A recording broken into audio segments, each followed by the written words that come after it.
Hi, Afton. Thanks for coming on and talking with me today. Oh, I'm happy to be here, Jake. Thanks for the invitation. So, we're here talking about your new book, Chronic Pain Reset, which came out about a month ago. The Mhm. main focus is on how the brain and emotions influence our pain perception, steps we can take to alleviate our experiences of pain with various practices, including developing a personalized pain management plan based on our favorite practices from the ones you offer in the book.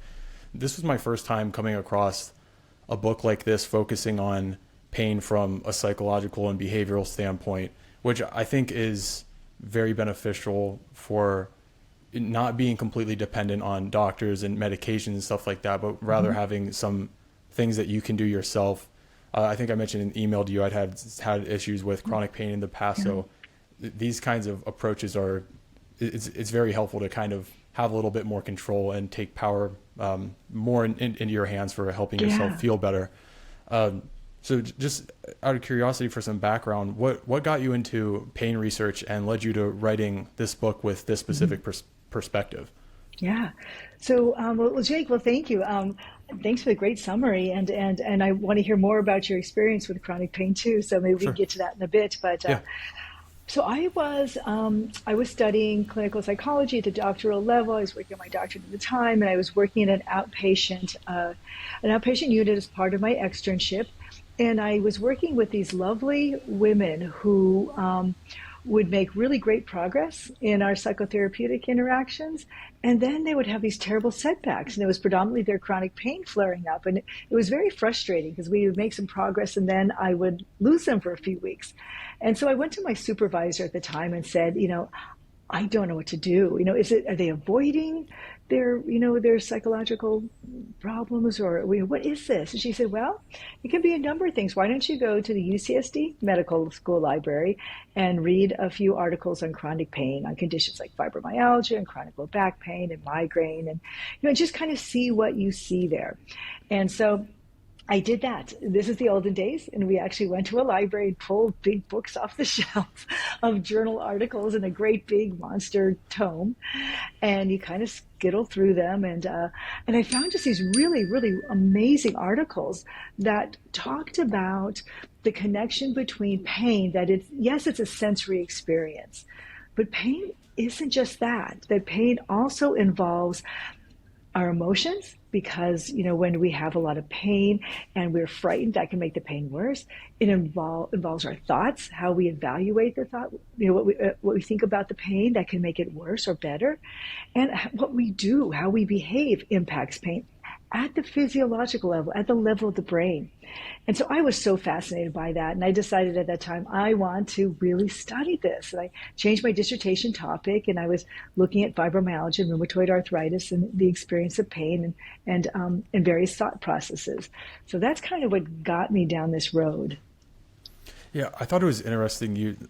The premise of the book being that these kinds of relationships are bidirectional. Like we know that Yeah. if you're not feeling good, you might have troubles with thoughts, with fatigue, emotions, Yeah. stress, tension, things like that. Yeah. But I I rarely think about it in terms of going the other way. And with things like fibromyalgia, when I was first hearing about it, Mm-hmm. people would say things like, sometimes the pain can be created in your brain, and I was thinking about it, I was like, that doesn't make any sense to me. Like I don't understand Yeah. why that would be. Yeah. Could you explain in the beginning of the book you mentioned how the brain can amplify or even just completely create pain signals. Mm-hmm. Could you explain how that works? Yeah, I wish I knew exactly how that works, but I think a good example that we can take is we've all heard about phantom limb pain, right? So Yeah. somebody loses a leg or an arm, and they have a terrible time adjusting to the absence of the limb because their brain is saying your limb really hurts, and you know in your mind that you do not no longer have a leg or no longer have an arm, and yet the whole appendage really really hurts. So this is a case of the brain using old mapping wiring and just saying, I'm sorry, you have pain here, and it's very real, and it is because it's being processed as such. So your brain quite remarkably can take small signals, like a little teeny thing that might not really hurt one person, but to another person, by the time that message gets to the brain, by the time it's gone through the dorsal horn of the spinal cord, it is now amplified, and the brain now is receiving it as amplified. And we know this because our group was one of the first to demonstrate this. And what they did is they took people with fibromyalgia and they put them in a scanner, in an fMRI imager, and they applied pressure to their thumbnail beds. And so the people with fibromyalgia, you press on the thumbnail beds, and then you would detect what is the brain signature, what parts of the brain are lighting up, and how much are they lighting up. When we repeated that with healthy controls and did the same thing, in order to get the same level of brain activation under the experience of pain, they had to squeeze the thumbnail bed of people who are healthy 6 times harder to get that same reading. And that tells us that the brain is amplifying a signal. We actually had kind of neurobiological evidence that people with fibromyalgia weren't making it up. They weren't exaggerating. They were indeed experiencing pain far more severe than one would expect. How might that relate to somebody with immune issues? Like autoimmune problems? Could it be something where like you have an initial trigger and then your brain just kind of overreacts, and now like you talk about the difference between top down and bottom up pain. Yeah. Is it something where like you could have bottom up pain in the beginning and then your brain kind of responds on top of it with top down pain as well? Yeah, that's such a smart question, Jake, because that's right. So we think about a condition like fibromyalgia as kind of being what we call a nociplastic pain condition. I mean, it really seems to be driven predominantly by changes in the brain that are either amplifying or creating pain. But there are also many autoimmune illnesses that have inflammation as part of their process, and so they're actually the pain is due to inflammation. But what happens is we successfully treat that inflammation or decrease the disease activity, and yet people report incredible pain still, and it's so frustrating to the patient and to the physician, because you're saying, hey, look at your labs, you have no inflammatory factors that should be causing that pain, and yet the patient is going, I'm so sorry, I'm in tremendous pain, I can see I'm not inflamed, but I hurt. And so what that is we see that about 25 to 40% of people with autoimmune diseases develop this kind of secondary top-down pain that looks like fibromyalgia pain. The brain now has gotten these pain signals so frequently, it has adapted and changed. So now it is indeed producing those pain signals. It's the old axiom that neurons that fire together wire together. So the more that a communication is made in the neural system, the more likely it is to happen again. And so pain appears to also kind of sensitize and create this same type of phenomenon. So people with autoimmune disease can indeed have secondary kind of nociplastic pain, top-down pain. So the idea in the book with the practices that we have and being able to, you mentioned being able to rewire the brain, is it just trying to leverage that fire together, wire together to be more beneficial rather than the damage that it's kind of wrapped up in at the time? Yes, it's trying to create new connections. That's the thing that was so exciting to me. I got a grant early on in my career, and this is back when I was at Rutgers Robert Wood Johnson, and I was a junior faculty member, and I got this lovely grant from the National Institutes of Health that allowed me to go back to school and to take some more classes. And so I was able to enroll in the neuroscience program at Princeton University. And for the first time, learn anything about the brain. I had such limited knowledge in a clinical psychology course, so it was so eye-opening to see this and to learn how plastic the brain was. I mean, we used to think years ago that the brain pretty much was very, very plastic. It changed, it grow new connections when you're young, and maybe slow down a bit as you get to middle adulthood, and then probably not make a lot of connections after that. And what I learned there is, no, that's so not true anymore. We really understand how plastic the brain remains until we're very old, that the connections continue, it can be made. And that's why we encourage older people to learn a language or play an instrument or do crossword puzzles, because you can keep rewiring or adding better wiring to the brain to offset the bad. And so the thought is then, what I propose in the book is that you can continue to put better inputs in. So the more joy you experience, the more you sleep better, the more activity you get, the more you do things that you enjoy with people you love, the better you're treating your brain, the more you're able to make some new connections to offset the bad ones. Yeah, that's an interesting idea that you often hear about, which is like you reach around 25, things kind of slow down. From then on, Yeah. you're a little bit set, but that thought is starting to be reversed now. Yeah. And do you think that's mostly the reason that was thought before? Do you think it might just mostly be atrophy of things that would trigger that kind of neuroplasticity? Like when you're a kid, Yeah. you're just learning a bunch of new things. You're just always Yeah. like immersed in new things. So is it just a matter of continuing to like push yourself to learn new things and like Yeah. engage in things that would fire that kind of process? Exactly. And it's engaging in things that are not necessarily like pleasurable, but enjoyable. There are things that challenge you, that you feel interested in, that you feel really immersed in. If you have a hobby and you kind of lose yourself in it, all of Mm-hmm. that is really powerful in kind of creating some of these positive connections. And just simple things like exercise, eating well, good sleep, all those just the things that grandma always says you probably should do for your health is really true for your brain. They're the best things. We can just staying hydrated. All of Mm-hmm. those things are really valuable. Yeah. So not only can we use that to learn new things, but we can also use that to change the way that our brain is interpreting the experiences that we're having. Yeah, and I think so. So what we see when we look at the map of how pain is processed in the brain. So we kind of there's some areas of the brain that we absolutely anticipate will light up when a painful stimulus is Mm-hmm. provided, right? So it's kind of the somatosensory cortex, so the places that are purely sensory. But many of the areas that light up are involved with thought and emotion. And these areas are often very closely linked. One part of the insula is connected to another part of the insula that really connects sensory pain, and the other connects emotions. And they're right next to each other. So everything talks. Yeah. So if we put in anger and sadness, we influence how the pain signals are being processed. If we increase our stress or our fear, again, you're influencing how the pain signals are processed. You might think of a time that you hurt yourself. Maybe it's as simple as, twisting an ankle or stubbing a toe. And if you laughed, it probably hurt a lot less than if you were freaking out and furious. That's crazy. Yeah. So can you almost like placebo yourself with positive emotions in a way? So the way we think about positive emotions is they're incredibly buffering.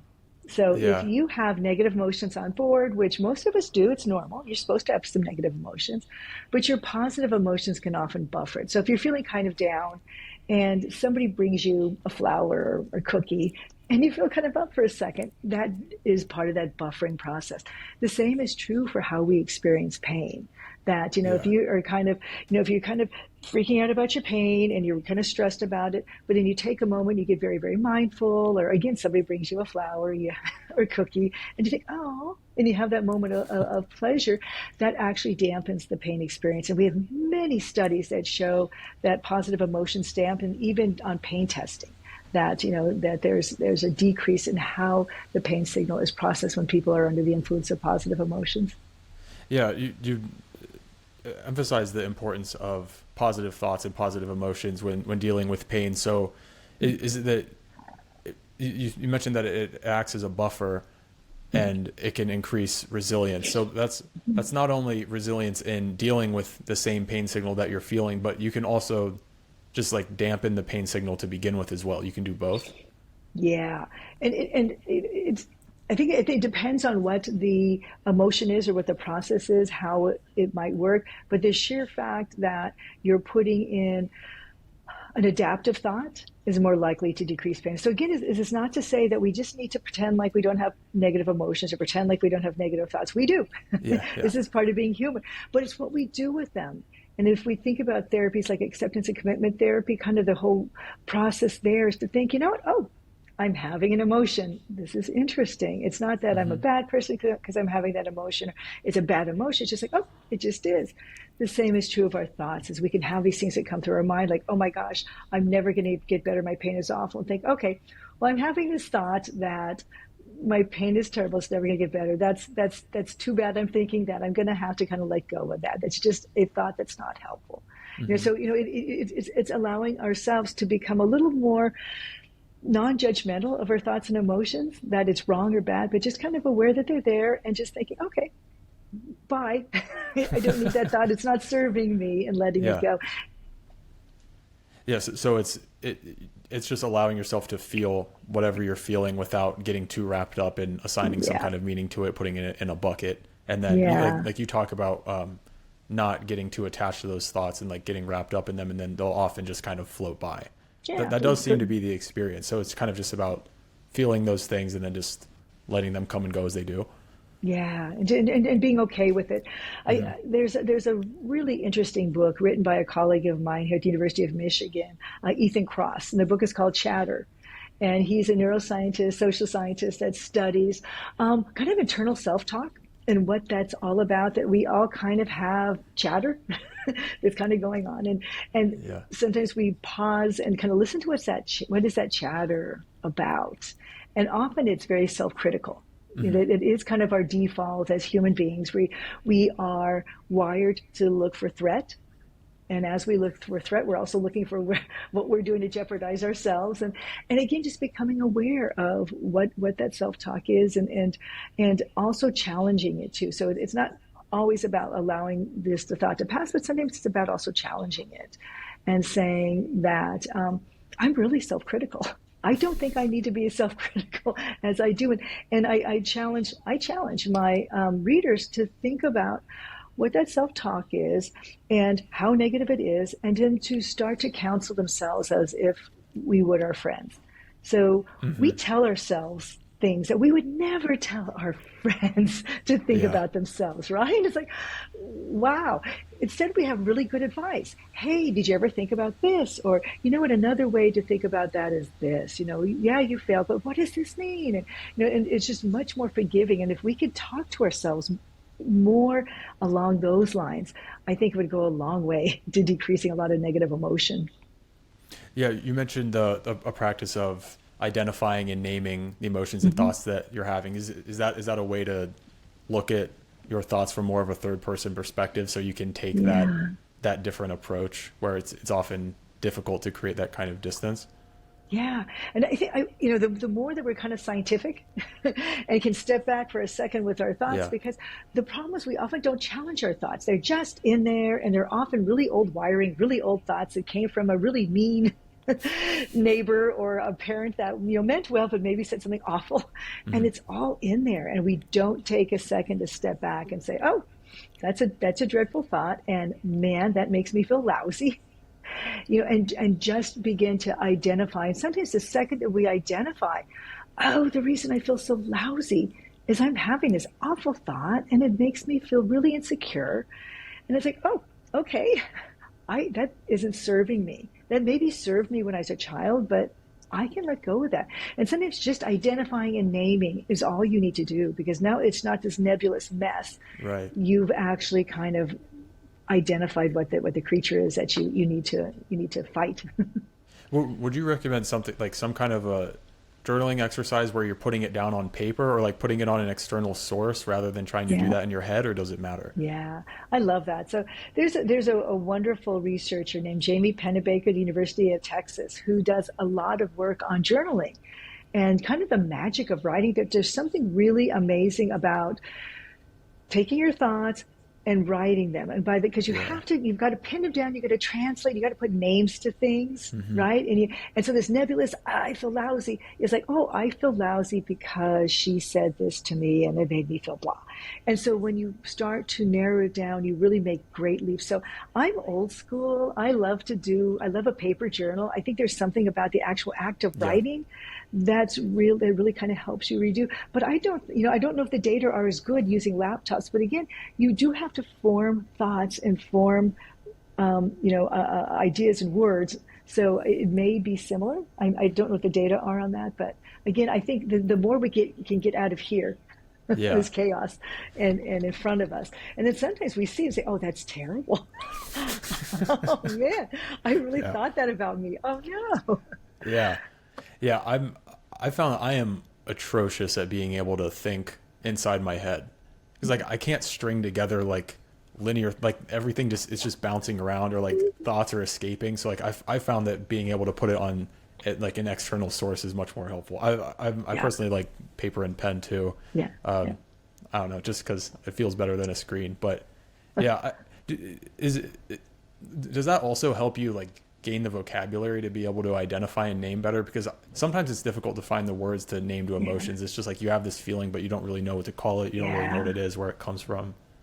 Yeah, I think that's great. And I don't think we really ever get really good training as young people. What are Yeah. these nuances? And so I work with chronic pain patients and talk about it. Actually, Kevin, one of the lived experiences in my book, Kevin Banke, is a young man who developed fibromyalgia during his college, during his high school college years, and writes about it so eloquently. And he just says that he doesn't think about pain anymore as kind of this dichotomous thing, that there's much more edgy feelings. There's many nuances. Yeah. And I think that's what we fail sometimes to understand. It's like anger is very different than frustration, but it's sort of in the neighborhood. And the more Hmm. that we teach ourselves to kind of piece these pieces apart, I think just the more emotionally intelligent we become, we're better at understanding our emotions and the emotions of others. And so I do think just putting things on paper can help you make those distinctions. Yeah. Yeah. For the way that these kinds of emotions influence the way that we feel and our processing of pain, could you go over the impact of emotions on reward processing? Yeah.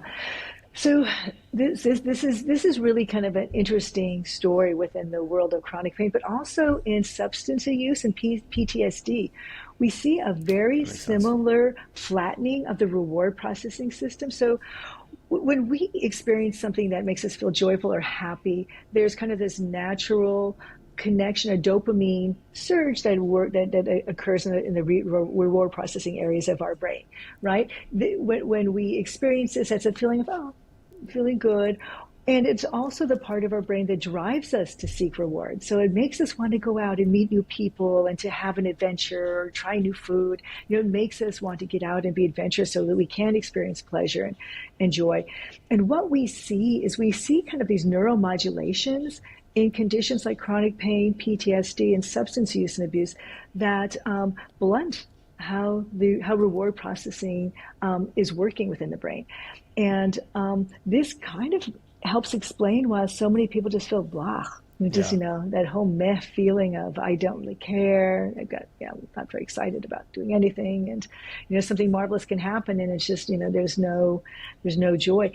We actually work to teach people how to re-engage with joy and pleasure again and to get that part of the brain working. There's actually one very nice study that was done was just teaching people how to do kind of a little positive psychology exercises of reviewing kind of the good things that happened that day and making note of them and trying to kind of think about what happened to make these good things happen, that actually began to change how reward processing was working in the brain. So Hmm. we know that there are little interventions that we can do, and so it is something that we wrestle with in people with chronic pain. That it's hard to get them to seek more joy in their lives when they just aren't being rewarded for seeking joy, and so we try to help them build some of those connections again.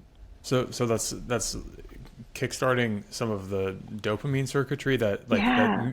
kind of mirrors with addiction problems. My understanding is that Yes.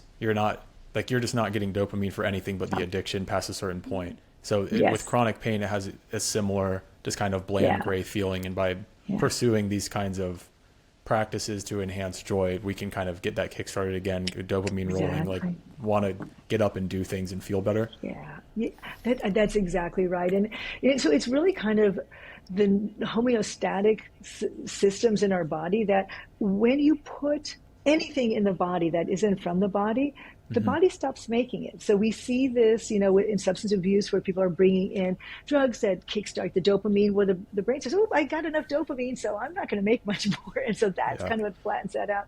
We see this even in cannabis or, in the cannabinoid system, that when people, just smoke a lot of cannabis and they Hmm. go cold turkey, they get really sick. Hmm. Because cannabis is an antiemetic, right? And so again, it's whatever's put in, the body does not produce. It's like, okay, I'm not going to put any antiemetics out there. I'm not going to do, and then people get Yeah. very sick.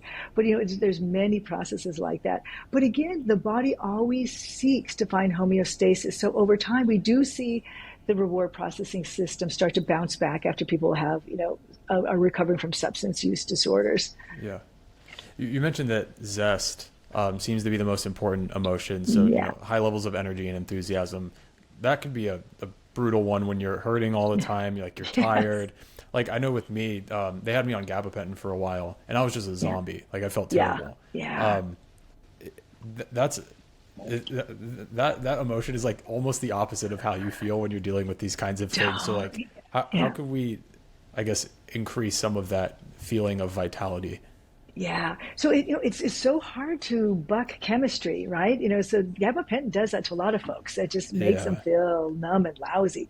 yeah, So, I think it's a value for people with chronic pain to try different medications, but to also get to the minimal medications that they can use and see what they can do to supplement just with these behavioral strategies. hmm, Because again, right, when you're fighting the gabapentin blah, it's very, very hard to, to even think, how am I going to get any zest? And we see this, in our evaluation of character strengths, what is most frequently reported versus not. And we see zest the least frequently reported.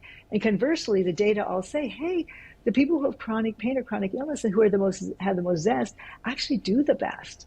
So, hmm, it's kind of an opposite. You're kind of fighting an uphill battle, but that's yeah, why the goal is just to teach.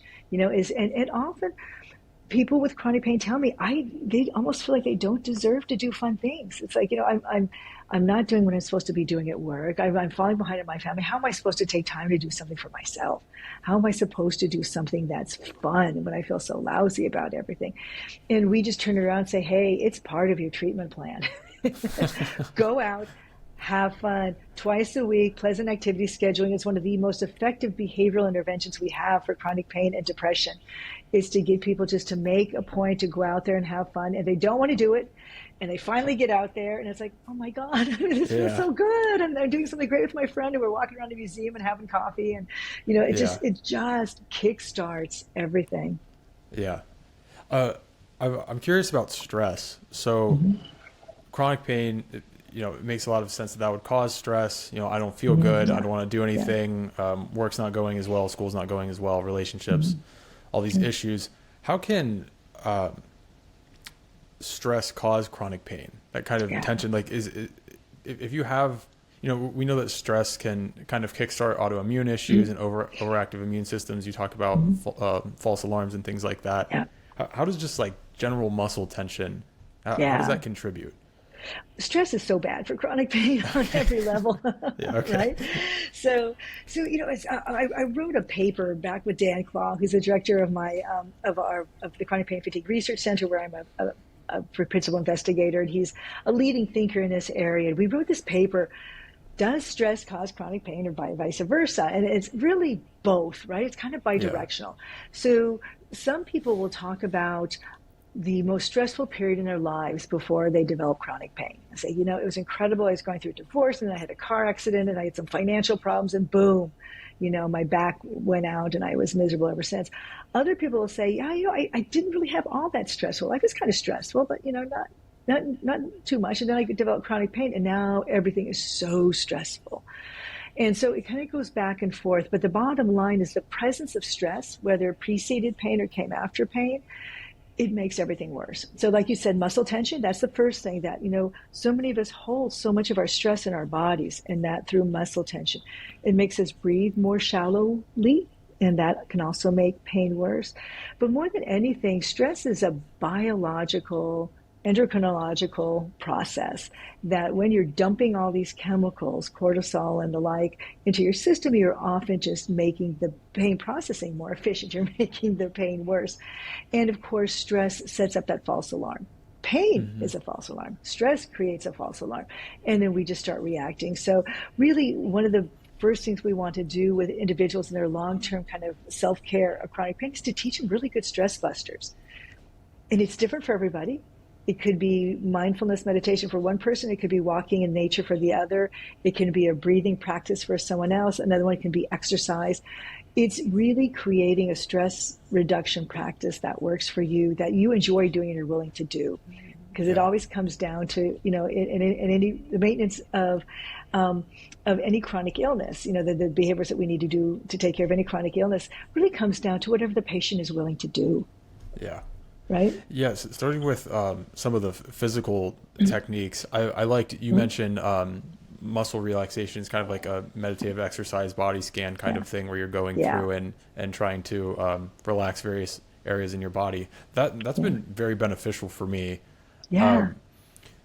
How do you feel about other things like stretching, foam rolling, Hmm. massage, acupuncture, other Hmm. stuff like that? Just methods to we'll get to mentally or Hmm. mental like stress relief Yeah. techniques, but like some of these physical ones, Hmm. is it kind of just whatever happens to work for you, like whatever relieves that tension?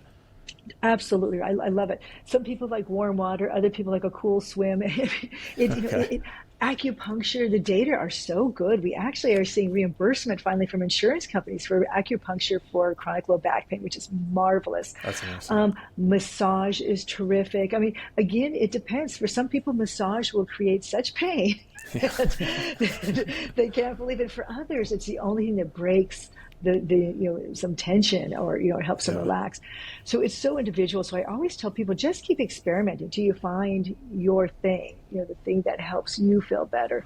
But all the above, I think having a combination of the physiological things that you can do, be it exercise, stretching, foam rolling, acupuncture, walking, swimming, whatever it is, and a combination of the things that you can do with decreasing your stress with cognitive and emotional types of practices yeah. too.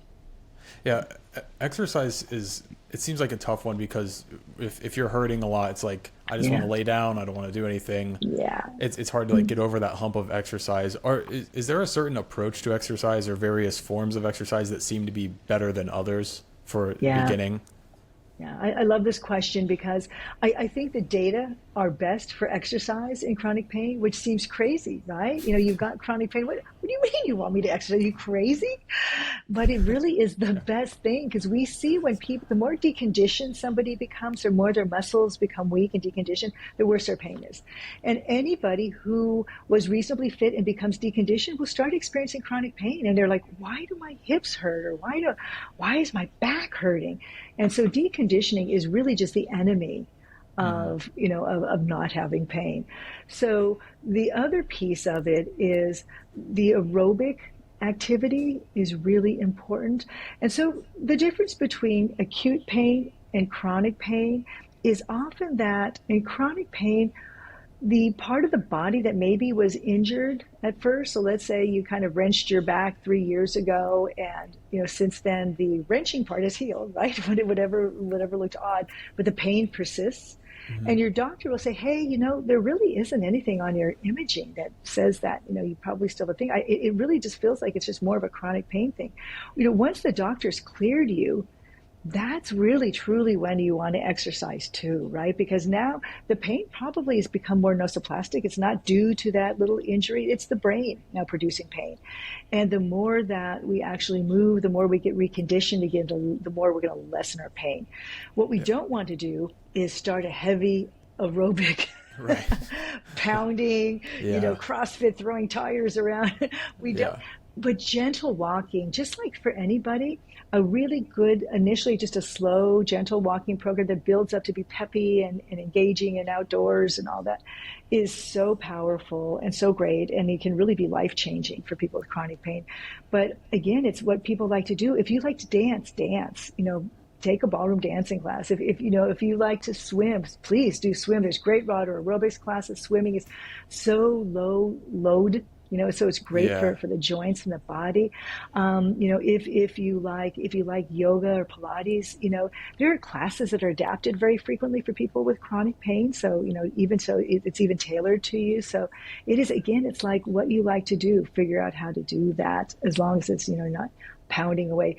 Most ball Yeah. sports, football, not a good idea. Soccer. Yeah. Yeah. For me, the first thing that I was doing, I was in PT, and then while I was in PT, so I was doing their stuff, and then I was doing, I did like a 30-day yoga thing, and at the same time I was on doxycycline. My diagnosis was Lyme, so that was like all like within the same month, and it's not exactly clear like what produced how much of that help, but like by the end of the 30 months or by the 30 days, I Yeah, felt much better, good. and I find even still that like staying away from, as much as I like things like lifting and running, Yeah. it does tend to wear on me over time, like Mm, higher yeah. impact. So Yeah. yeah, I was curious about that because I found that yoga and calisthenics, body weight Hmm. kind of stuff feels way better for my joints. Yeah. Yeah. Okay. And I think that's a general rule that, as, you're very young still, but as you age, the more we do resistance training and, just the better we are to our joints when we're young, actually, the happier you'll be in the future. If you're not pounding away at your joints, you are probably going to be able to be athletic, well into your life. So, yeah. Yeah, in a funny way, it almost might have been good long term that like I've kind of had like the experience that I did because the way that I was working out, like growing up, I played sports, I played football, basketball. Um, the exercise just I would not be good long term. Like Yeah. myself and most of the people that I knew and grew up playing with, like we're by the time we're 20, like we're broken down. Like you got Yeah. shins are messed up, ankles, knees, hips, shoulders, like everything's Yeah. kind of beat up. Yeah. So yeah, Yeah. I've been interested more in like moderate exercise more consistently that's like not as brutal on your Yeah. joints. Yeah, so much better. And if you look at the NFL, chronic pain is a gigantic problem Makes sense. in Yeah. NFL amongst players. I mean, there's many players that cannot even play. I mean, Andrew Luck, I Yeah. mean, very short career because his pain was so bad. And he decided, Yeah. you know what, I don't need to destroy the rest of my life Yeah. for this. So yeah, there are limits to what our body can do. And you kind of think about how do I want to kind of pace myself for the long term. So you mentioned something interesting. You mentioned that you had Lyme that may have set in motion. We Yeah. see this in about 20% of people who have any infectious disease will have kind of some long-term symptoms. And we're really seeing this in long haul COVID that there is a Yeah. subset of individuals now who have a very fibromyalgia-like presentation where they have a lot of widespread body pain, a lot of fatigue, difficulty thinking, and then often some weird organ involvement. I mean, we're really just scratching the surface of how these infectious diseases can indeed trigger chronic pain and long-term chronic pain conditions. Yeah. I imagine people doing research like yourself, like there's good. I imagine there will be a lot regarding COVID that's Yeah, still coming that you guys are yeah, gonna have to figure out. 'Cause- yeah. It was a fascinating and terrible experiment all at the same time for us. But I think there'll be some really amazing understandings about yeah. human physiology, infectious disease that'll come from this. But it's unfortunate because so many people are affected, and we're seeing so much long COVID. Do you guys have any data on things like heat exposure or cold exposure? Yeah, that's so interesting. I was watching a Natural Geographic Limitless with Chris Hemsworth, talking about cold Hmm. exposure and heat exposure, and they're all, the data aren't great because I had to look it up to say, is this really a thing? And so there are some data that suggest that when we pushed our body to extremes, that we can is kind of a resetting of homeostasis. But I know is that when people who have chronic pain get too hot, they get very uncomfortable, and cold usually makes pain so much worse. So that's Yeah. kind of where we land at it. Is there something that you had seen recently or that makes you ask this? I've heard a lot about sauna. I haven't done much sauna, but I do like cold exposure. It's weird though. Like cold exposure makes me feel much better mentally, and I have Yeah. seen things related to cold exposure increasing dopamine and it being good to do early in the day. But it does like if my joints are kind of stiff and stuff, it can make that a little bit worse. So I Yeah. was it's weird. There's like it's kind of a double-edged sword for me. But I do Yeah. it on a regular basis just because like mentally it feels really good. So I was curious to see if you guys had any research on that. Yeah, we don't do that, but I do think it's fascinating. I think it's understudied, so it'd be good to know more about that. When it comes to physical relationships with pain, you mentioned that sleep might be the most important. Well, why is that kind of the lead domino? Yeah, I wish I knew. So Fair I enough. think Yeah. sleep dysfunction is so common anyway. Insomnia and other forms of sleep disturbance are really, really just, ubiquitous. I mean, most of us have insomnia once in a while. You have kind of a stressful night and don't sleep well, but chronic insomnia is really quite common and it's really disruptive. And in Hmm. people with chronic pain, it's like 60%. It's so high and how many people have significant sleep disturbance. Many people have insomnia, right? They just can't get to sleep. Others get to sleep just fine and sleep for 8 hours, but wake up like feeling like they never slept at all. I mean, totally unrefreshed. And that's almost worse, And so there's many different types of sleep dysfunction. And so early on, there was a thought that, that fibromyalgia might be purely sleep disorder. It's kind of run awry. It seems to be different than that. But what we do know is that sleep is one of the few things that we as behavioral psychologists and others are really very good at treating. A lot of sleep is very behavioral, and there's a lot of stupid things that we do that disrupt sleep. And when people tell you the litany of things, it's like, I so know why you don't sleep well. You drink caffeine at 4 o'clock in the evening, you go to bed, you stare at your laptop in bed and lay there for 5 hours. It's just like all these things that we do. And so much of it is modifiable. So I always told my trainees when I was doing more clinical practice that, if you can get sleep fixed, it's amazing. And so very frequently we'll go right at sleep. And when we get people sleeping better, it's amazing how much better the pain is, mood, clarity of thought. I mean, everything kind of falls into line. And so, it feels like sleep is such an important linchpin for all of human health. Yeah. So not only is it a catalyst for mental and physical well-being, but it's also one of the more easy things to treat because there's so many the boxes to check are so simple, and like most of us probably aren't doing what we should be doing. Any of them. I mean, the biggest one, the one that we changed recently, is we put out blackout curtains because I live in downtown Ann Arbor, and there's still a lot of light pollution, and it's like, I'm gonna put blackout curtains. Oh my gosh, it's changed my life. So there's simple things that we can do to just make our sleep deeper. When we're sleeping well in the middle of the night, that's when we're changing that. I mean, that's when all the inflammation processes are underway. So decreasing just kind of our low level inflammation. By sleeping better, by having more dark at night, you're more likely, again, just to have these simple biological processes function better, and all of that allows you to feel better. Most of us don't go to bed at the same time every night and get up at the same time every morning, right? We're all over the place. Yeah. Our bodies hate unpredictability. They want cycles. When do you eat? When do you sleep? Our body loves cycles. And so that's one of the ones we're very guilty of messing with is, we just don't consistently go to bed and wake up. And that's one of the first things we do with people who have insomnia or other sleep disturbances is just get them sleep, have sleep time stabilization. It's that simple. For people with chronic pain who may have more inflammation, would that increase sleep need? Oh, that's interesting. I don't know if I've really thought about that, if that would increase sleep need. I would think that better sleep would help decrease inflammation. But, if we think about in terms like an autoimmune disease, that's interesting. I'd have to think about that, Jay. You mentioned mindfulness, which it seems like that could be counterintuitive, where it's like I'm feeling a lot of pain. I feel like I have high pain sensitivity. Why would being more aware of that be helpful? Yeah. So what is it about increased mindfulness, meditation, awareness, things like that can be beneficial to regulating our pain perception? Right.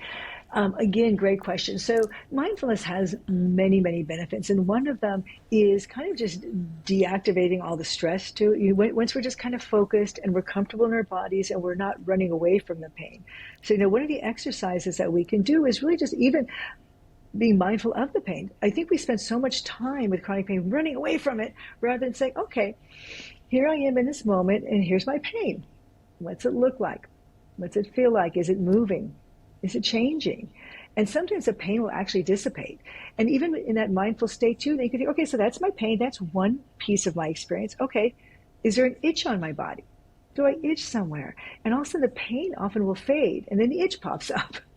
So there's things that we can do kind of in that moment just to, just become more aware of where we are in our process, and that can actually even alleviate pain, especially if you're deactivating the stress response system, and then just being more comfortable with your pain in that moment. I think so much of what makes pain worse is our fear of pain. The more that we fear the pain, the more we get afraid of it, freaked out, and don't want it, make it go away, the worse we make the pain, rather than say, okay, pain, you're interesting. but you're not everything. There's many things going on in my body right now. I'm hungry. I've got an itch. I like how my shoes feel on my feet. Becoming aware of all these thousands of sensations that happen in our bodies at any given moment. Again, it helps broaden what our brains are tuning into. Because you think about the athlete on the field who has an injury and doesn't even notice the injury until he or she goes back and sits on the bench and says, "Oh my gosh, what have I done? This is so painful," right? Because again, it's what we're attending to. And when we're really, really deep into another thing that's happening in our bodies or another thing that's happening in our minds, we often ignore the pain. Part of the reason why virtual reality can be really effective in acute and in chronic pain is, the immersive experience of being in virtual reality can greatly take away from that over focus on pain, and it moves the attention here, and the pain can be experienced as being much less intrusive or much less severe. So increased awareness can shift your focus to other things that might distract you or block out the perception of pain to some extent, but it also helps you not get so wrapped up in like thinking about the pain, but instead you're just able to feel it and kind of reduce that chatter that's freaking out about it. Yes, exactly. Right on the mark. That you've allowed it just to kind of be, okay, this is part of my experience. Yeah. And it feels kind of hot, and it's where's is it radiating? Kind of what is it doing? It's like, okay, well, that's fascinating. Fine. Okay. And then and then move on. What else am I experiencing amongst these things? And so, again, mindfulness just allows us not to be so in the past where we're dreading what the pain has done or what it was like, or the future, what's going to happen to me, what's the pain going to be like tomorrow, and just kind of brings us here we are. One more thing I wanted to touch on that I thought was really interesting and something I don't hear often about is things like the experience of awe, music, nature, the arts. How did you come to find the benefit of experiencing those kinds of things, and why awe can be beneficial for someone experiencing chronic pain? Yeah. So the way I kind of wrote this book is the first 15 chapters or so is really kind of talking about the neuroscience of pain, but written in a way that I hope is really accessible so that people can read it and walk away and say, okay, I get it. I get how the brain kind of processes pain.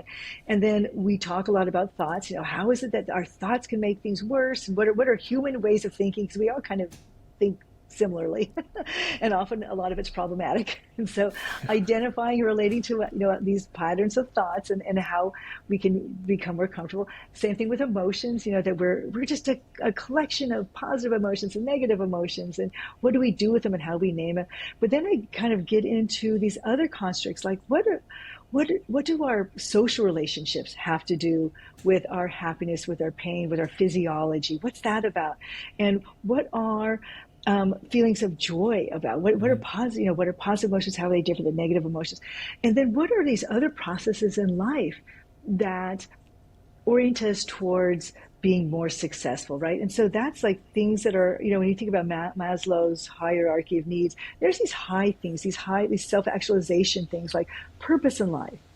Having a sense of purpose in life has been well studied in the medical literature, and it's associated strongly with having almost every positive outcome, from longer life to fewer diseases and less atrophy in the brain. I mean, all of these things you wouldn't even think about, but having purpose, again, is very powerful for our health. And what that does is, when we have a sense of purpose, when we have small setbacks in our life, we don't get so freaked out about it, right? It's like, wait, okay, so this is a small thing, but I have something bigger that I care about, that I'm moving towards. And so these little stuff just doesn't bother us as much. So that's purpose. Awe is amazing. Awe is somewhat understudied, but is now becoming infinitely more studied. And what awe is that feeling of something greater in the universe is at work. Mm-hmm. Something really big and powerful is at work, but it also makes us feel diminished, but also connected, and also that we are important. So it's kind of all of these little pieces. And it's just, it's a feeling that that's very settling. Again, when there's things that are amazing and beautiful in the world and we're not such a big deal. Things Right. are bigger than us, and this little thing that happened on social media isn't that big a deal. Right. And we just we have context, and when we have big context, when we feel connected to something that is so big and so interesting and so powerful, the little stuff doesn't bug us. So that's kind of that's kind of the process of awe. And so part of what I did in the second part of the book is I challenge people with chronic pain, but others too. I'm hearing from everybody that's doing this that spouses of people with chronic pain that don't have chronic pain are doing most of these daily activities. And what we do is we have a 30-day challenge where every day there's a new activity, skill, or practice that people try on. Mm-hmm. And so it's a breathing practice, it's a mindfulness practice, it's a walking program, it's learning how to pace your activities so you don't create pain flares. So that's really specific to pain. But it's also changing our sleep practices. It's considering our relationships, the people who we allow to be in our life and how we Yeah. prioritize our relationships. So it's just 30 days of just trying all these different things that we know are evidence-based interventions to help people with chronic illnesses, with emotional problems, with just everything, or just people. So many of these skills are just things that people can learn to make their lives feel richer. Gratitude exercises, and as we said, kind of awe. And so I call it, planning an holiday, Yeah. where you think about things that have just been amazing for you in the past. Something place that you went and you were just overwhelmed by because it was so grand and beautiful. And you think, I want to do that. I'm gonna plan another opportunity for me to be exposed by something. So that'll create awe. So for some people, it's like going to like a big orchestra or a really great rock concert. And you just feel awe. So it's kind of planning just to put yourself in places and circumstances where you can have that experience of it's just feeding that sense that there are great things, that there's something quite amazing in the world. Enhancing your just overall perspective and feeling of connectivity with all these, with Yeah, people, nature, yeah, so that you're not so like zoned in on your stuff, on yourself, yeah, like kind of like blowing open your perceptions a little bit, because with something like chronic pain, it is very easy to like focalize on yeah. yourself. So it's just a way of kind of broadening your perspective and thinking outside of just like the specific pain that you're experiencing at the time. And this is our brilliant machinery at work, right? When we're sick, our natural behavior is to withdraw, and that makes sense. If you got the flu, you probably should stay still, stay away from people, stay on the sofa, don't do anything, right? But with chronic pain, you're getting kind of Yeah. that same sort of biological message that you should withdraw and stay away from people, and and kind of feel lousy and sad. And really what makes you feel better when you have chronic pain is to get out there and to do things. And when your world shrinks to this big and it's only me and my pain and that's all that's there, it's really a hard place to be. And so if you expose yourself to awe and to other humans, all of a sudden the machinery, again, it's that brain machinery, starts to change a little bit. Great. So along with this book, where would you direct people who want to get started with these ideas and practices? Yeah, great. So please check out the book, Chronic Pain Reset. It's on Amazon. You can also come to my website. It's aftonhassett.com, AFTONHASSETT.com. And I have a lot of links to resources. So there's a Cool. lot of lovely books and a lot Yeah. of great practices. I've added some guided imagery and progressive muscle relaxation and some other tools that people can use to kind of enhance their practices. But yeah, no, I think that's a great place to start. But yeah, I think the first step is taking a first step, right? Just Yeah. to say, I want to Yeah. invite some more of these practices into my life, and the first step also being, what do I like? So it's determining the things that you're willing to do and it would feel excited about doing. Well, thanks a lot for coming on. I think this is a very important topic, and I'm glad you're kind of contributing to the availability to just normal people to have practices that they can, like I mentioned at the beginning, that they can have a little bit more control over how they're feeling. And like you said, the book is very accessible, so I appreciate that. So you're not just like drowning in complexity. It is very simple and Yeah. practical. So thanks for your work, and thanks for writing the book. And I really appreciate you coming on today. Oh, thank you for having me, Jagan. It was a great Um, conversation. Thanks.